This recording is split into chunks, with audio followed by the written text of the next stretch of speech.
You know how Visa has been censoring anime, manga, and games for the last few years, all in the name of brand protection? Well, this individual here on the left is known as Yamada Taro. And you're probably wondering to yourself, how is he related whatsoever to the whole Visa drama and what's been going on with censorship? Well, this individual right here has been an active advocate for freedom of expression, anti-censorship, and has been very outspoken against credit card companies like Visa and Mastercard, and how these credit card companies and payment processors have been forcing Japan to censor itself, forcing businesses to close down shop if they don't censor themselves. He's been very outspoken, and he has been on manga author sides, he's been on animator sides, he's basically pro-freedom of expression, so to speak. And why this is very important, and why I'm bringing this up, is because earlier this morning, Yamada Taro was elected in Japan. He is an official representative, a part of, Japan's actual government now. He is officially won, and it's a big day for basically those that love freedom of expression,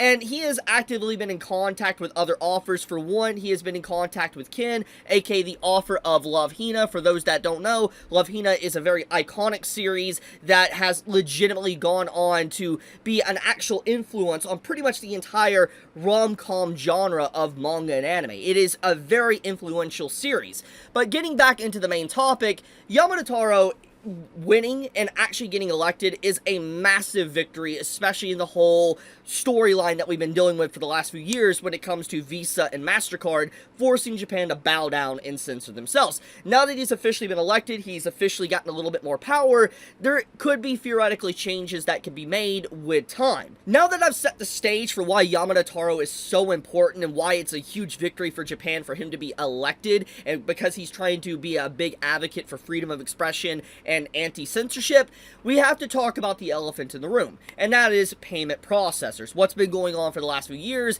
and what has happened just in the last few days. Some of you might already be aware of this. For instance, if you actively have been following the conversation on social media, you're probably aware of this, but if you're someone that strictly just watches YouTube, and you get most of your information, like when it comes to Visa and Mastercard through me, then this is going to come as a surprise. So basically, as we all know, Visa and Mastercard has been forcing Japan for years now to basically censor manga content, anime content from different sites. Most of the time, it's adult content, aka fictional content, manga, and stuff like doujins and all that. They are completely censored. However, there has been manga that isn't necessarily strictly just 18 plus content that has also been targeted by Visa and Mastercard on these different Japanese sites and stores, which has caused these entire sites and stores to shut down or completely remove that content to not support them, which does affect the industry. It affects anime and manga. And the reason why this is so important is because these payment processors like Visa and Mastercard are a dual monopoly. They are a straight up monopoly. They have so much political backing. They have so much money.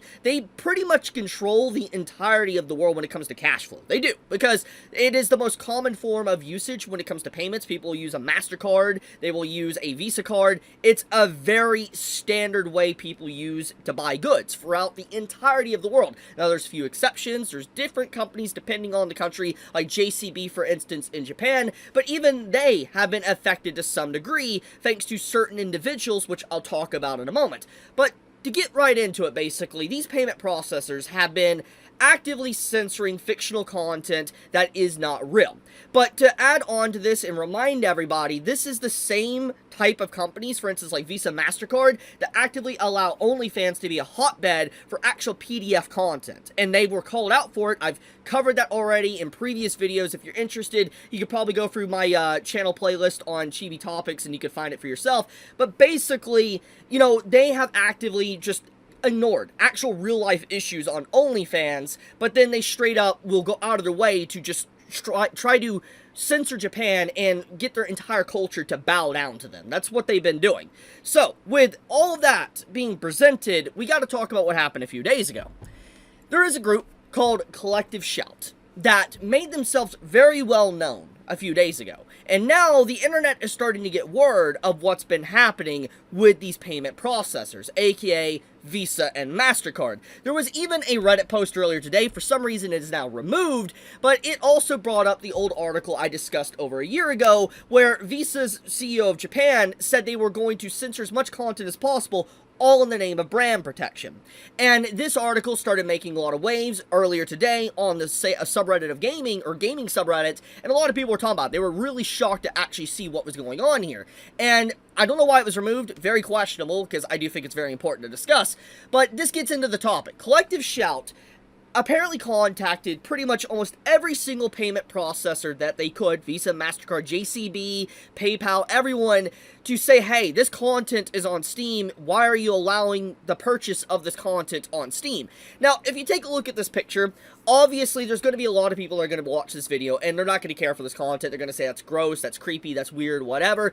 Have whatever opinion you want, okay? I'm not here to judge someone. What I'm going to say, however, if you actively allow someone to censor content, you open the door up for more censorship. For instance, it never stops at content you dislike.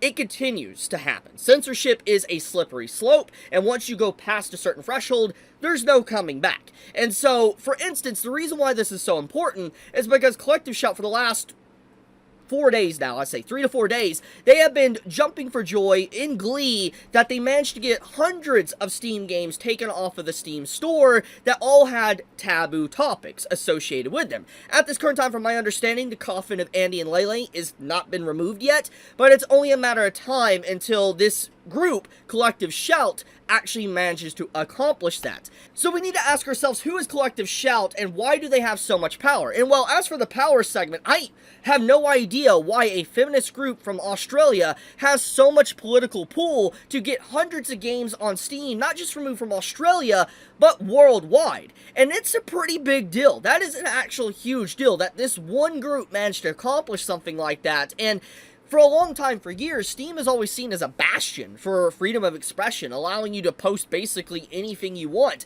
But now with something like this brings into question everything with Steam. And for those that are unaware, just a few days ago, Steam was forced to update their policies or enforce their policies a little bit more to be able to get rid of certain games on their platform that Collective Shout managed to get rid of. And they were bowing down to the payment processors like Visa and Mastercard and PayPal, which is very concerning that Steam was forced to do something like that, once again, by these payment processors. Our old friends, sarcasm obviously, coming back once again to force a massive Goliath like Steam to censor itself. Strange. And once again, the people behind this that caused this to happen was Collective Shout. So, there is speculation forming, and these are allegations right now, or speculation, that Collective Shout could also be a big part or responsible for some of the stuff that's been actively going on in Japan. Or at least when it comes to censorship of anime and manga. Now, once again, there is no concrete evidence to back this yet, but people are digging, people are searching through this and trying to figure out anything they can, because the internet now, they know who Collective Shout is. For instance, they know they're here, they were jumping for joy the fact that hundreds of games got removed, and it's only a matter of time until something is officially discovered. I am very curious why not a lot of content creators are talking about this. This is an incredibly important topic. Like, the fact that Steam bowed down to credit card companies to censor gaming on their platform is a pretty big deal. That's not even talking about the stuff with anime and manga. Like, just strictly Steam alone is a massive talking point. Like, let's be honest, it's strange. Not many people. I think the only person I think I've seen talk about this at this point is Mutahar. And I haven't watched his full video on that yet, but I know he discussed this, and I know Asmongold made a reply to the duo monopoly of these payment processors, forgive me, need some water, but I know he made a reply. I don't know if he's made a dedicated video on that yet, so I'm just curious, like, why not more people are talking about this, because it's a huge story. It is. And I feel like it's scary, because we are entering into an area where a lot of content, not just like anime and manga, but even Steam, is about to get really censored heavily. So we'll see where this goes, but I'm just going to bring it up once again. Just because you don't like certain content, and you will never play it, watch it, or whatever, doesn't mean that it should be removed from, like, the Steam store. Because once you allow that to happen, it's a slippery slope. More stuff's going to start getting censored. That's all. I'll leave it at that. But, thank you so much for watching. I just wanted to talk about this. I wanted to talk about, Yamada Taro and how he got elected, to the whole Visa stuff and MasterCard and then the Steam store censorship. I wanted to get all into this, but, thank you so much. Be safe, stay healthy. Chibi out.